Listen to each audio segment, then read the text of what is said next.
With a terrible taste in my mouth, I woke from a slumber that seemed so deep I would never emerge. Having gone to bed at 1:17 a.m., it was now only 2:47 a.m. My hour and a half of sleep had seemed infinitely longer than that, filled with twists and turns of the subconscious dream state. But now, reality was all too real. When I say this taste in my mouth was terrible, I don't mean that gopher shit breath every middle-aged man has when he wakes up. This taste was very abrasive and unusual. Not bitter, but sickly sweet, making me want to vomit.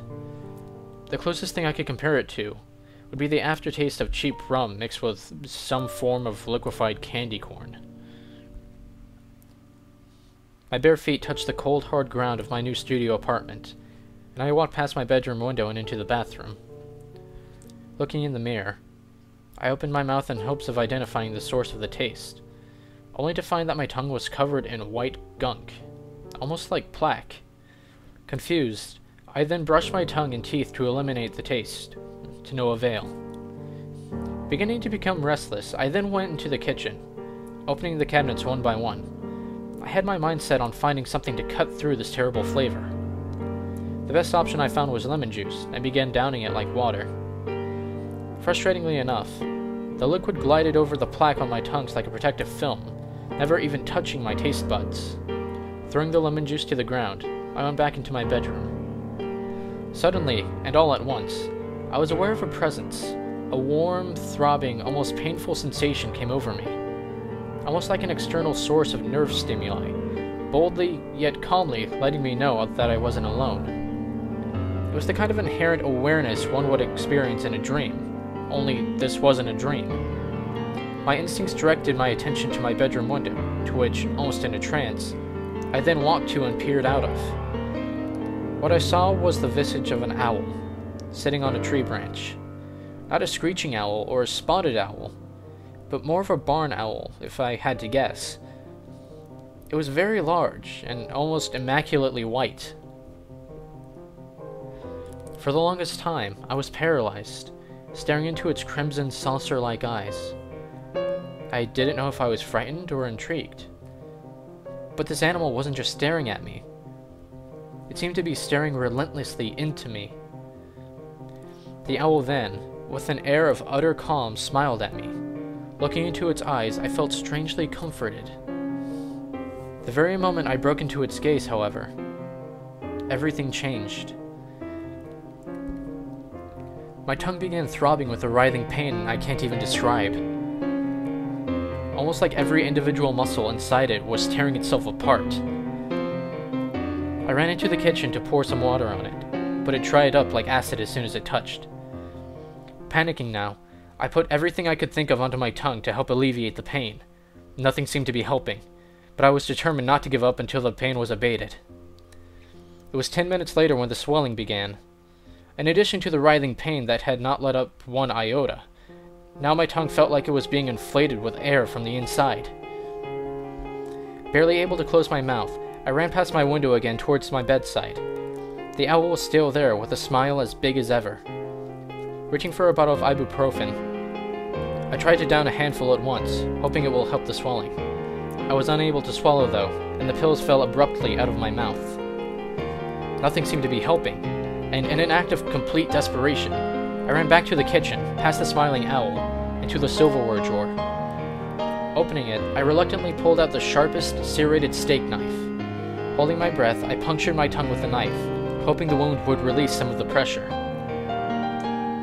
Instead, all my muscles tightened around the knife hole, making my tongue's pain increase double-fold.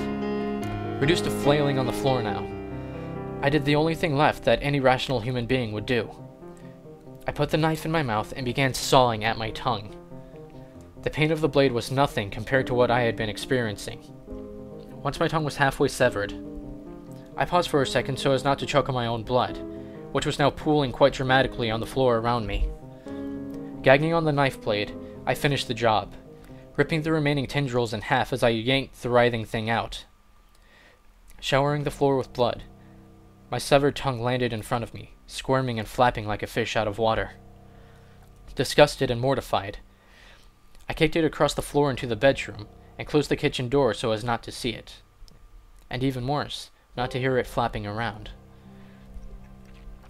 Plugging my mouth with paper towels, trying desperately to maintain the bleeding, I sat crouched in a corner, suspended by shock and disbelief.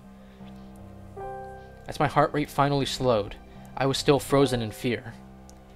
So many thoughts were rushing through my mind. They were almost indecipherable. What the hell just happened? Is that a medical condition? Am I dreaming? What was with that owl? Was that an owl? Then, all too suddenly, the most horrifying revelation came over me like a dark cloud. That owl had been smiling at me through the window. It is anatomically impossible for an owl to smile. Overcome with a raw sense of primordial dread, I realized the truth. That's not an owl.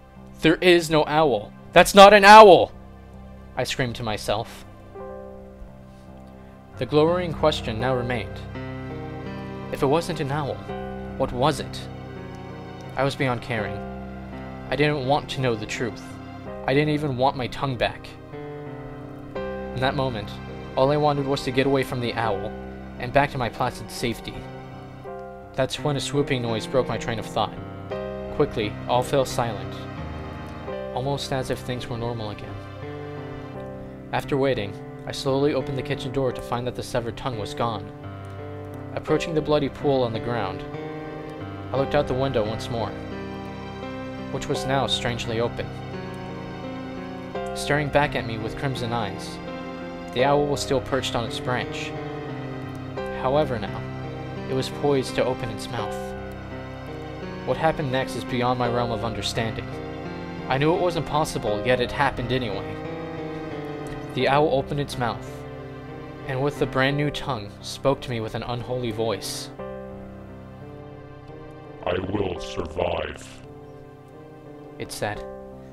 Its smile then spread wider than it had before, revealing a pearly white set of teeth. It was at this point that I blacked out from fear. Once I awoke, the owl was nowhere to be found. The bleeding in my mouth had clotted, and I immediately got my things together and headed to the hospital. Once I was in the emergency room, having to communicate with a pad and pencil, I informed the chief surgeon where I came from. A look of general unease came over his face, as he reluctantly told me that the previous tenant of my apartment came in exactly 1 month prior, mysteriously missing all of her teeth.